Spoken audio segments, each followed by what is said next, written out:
most unforgettable rivalries in wrestling. It all began with the mutual respect and even friendship.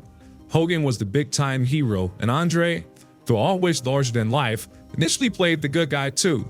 But things took a sharp turn when Bobby the Brain Heenan stirred things up, convincing Andre to go after Hogan's WWF Championship. That betrayal led to the legendary showdown at WrestleMania 3, where Hogan famously body-slammed the massive Andre, an image that's still etched in fans' memory decades later. Out of alliances, their tension remained a key part of the NWO storyline during its first chaotic year. Vince McMahon. Hulk Hogan's relationship with Vince McMahon has always been complicated. Part partnership, part power struggle. At first, the two worked magic together. Hogan's charisma and McMahon's business brain took wrestling global. Hulkamania was more than just a catchphrase, it became the brand WWE was built on. But once Hogan left for WCW in the mid-1990s for a bigger paycheck and more creative freedom, McMahon saw it as a personal betrayal. Things got worse when Hogan testified against McMahon during the high-profile steroid scandal. Although they reunited later for a nostalgic clash at WrestleMania 19, the tension between them didn't exactly disappear. Business, politics, and ego made sure that even when they were on the same page, there was always a lingering sense of distrust. The Million-Dollar Man, Ted DiBiase. The Million-Dollar Man, Ted DiBiase, tried a different approach when it came to taking Hogan's title. He figured, why fight when you can just buy it? His whole character revolved around using money to get what he wanted, and he tried to purchase the WWF Championship directly from Hogan. But Hogan wasn't interested in selling out, so DiBiase cooked up a scheme involving Andre the Giant and a crooked twin referee. It all made for one of the most over-the-top yet memorable storylines of the 1980s. DiBiase's smug, money-can-buy-everything attitude clashed perfectly with Hogan's all-American hero image, creating a feud that fans love to hate. Paul Orndorf. The story between Hogan and Paul Orndorf followed the classic best friends turned bitter enemies plot. They were allies at first, even teaming up against guys like Piper and Orton. But once adorable Adrian Adonis started whispering in Orndorff's ear, things fell apart. Adonis planted the idea that Orndorff was living in Hogan's shadow, even calling him Hulk Jr. That hit a nerve. Orndorff snapped, and during a tag match, he just stood by as Hogan got double-teamed, then nailed him with a power driver. It was a brutal betrayal that kicked off one of the most personal feuds of Hogan's career. Bobby the Brain Heenan. If you look at most of Hogan's enemies in the 1980s, you'll notice that they had something in common: Bobby the Brain Heenan in their corner. Heenan was the mastermind behind so many of Hogan's most intense rivalries, from King Kong Bundy to Andre to Paul Orndorff. He just didn't like Hogan and made it his mission to take him down by any means necessary.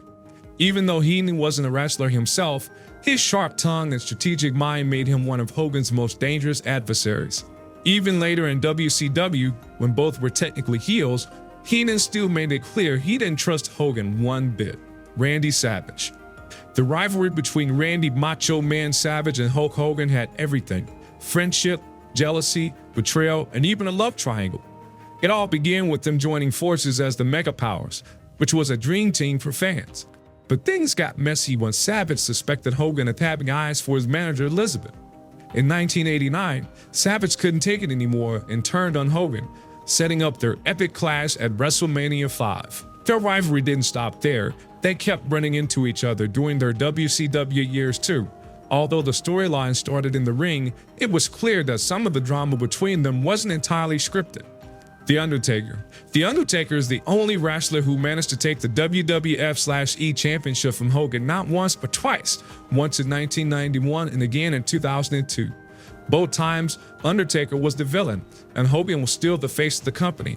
Their 1991 Survivor Series match marked Undertaker's first major title win, but backstage, things were tense.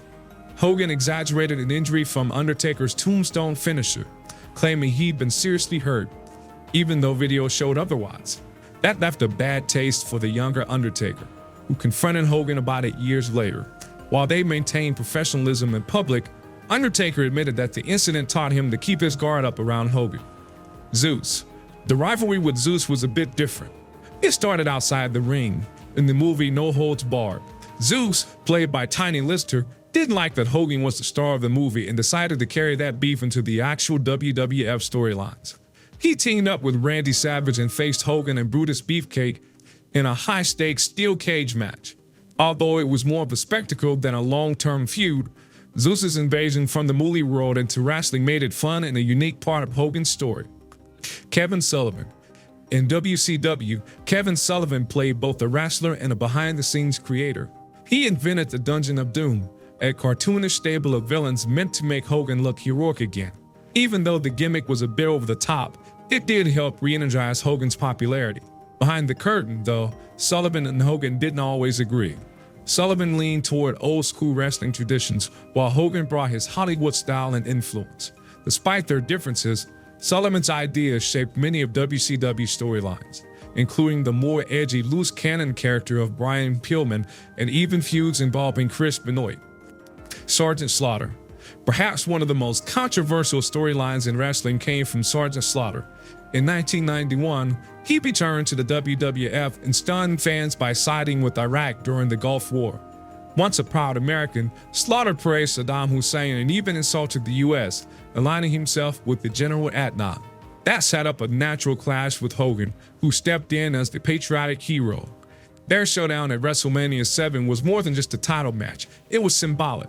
Hogan's win not only regained the championship, but also represented America's victory in the minds of fans. The Ultimate Warrior. Hogan and the Ultimate Warrior were both at the peak of their popularity when they faced off at WrestleMania 6. It was a rare face-versus-face match, and Hogan shocked fans by putting Warrior over cleanly.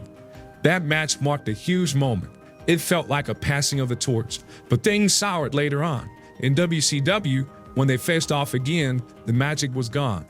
There were personal tensions behind the scenes, conflicts over money, creative direction, and egos. Although they briefly made peace before Warrior passed away, his widow later expressed doubt about Hogan's sincerity. Still, their names are forever linked in wrestling lore. Sting. When it comes to WCW, Sting and Hogan's rivalries defined an era. Sting had gone from colorful surfer to silent vigilante, and his war against the NWO, led by Hogan, became a must-watch story. For over a year, Sting didn't speak, just showed up in the rafters, building tension. Their final showdown at Starrcade 1997 was hyped as the ultimate battle between good and evil.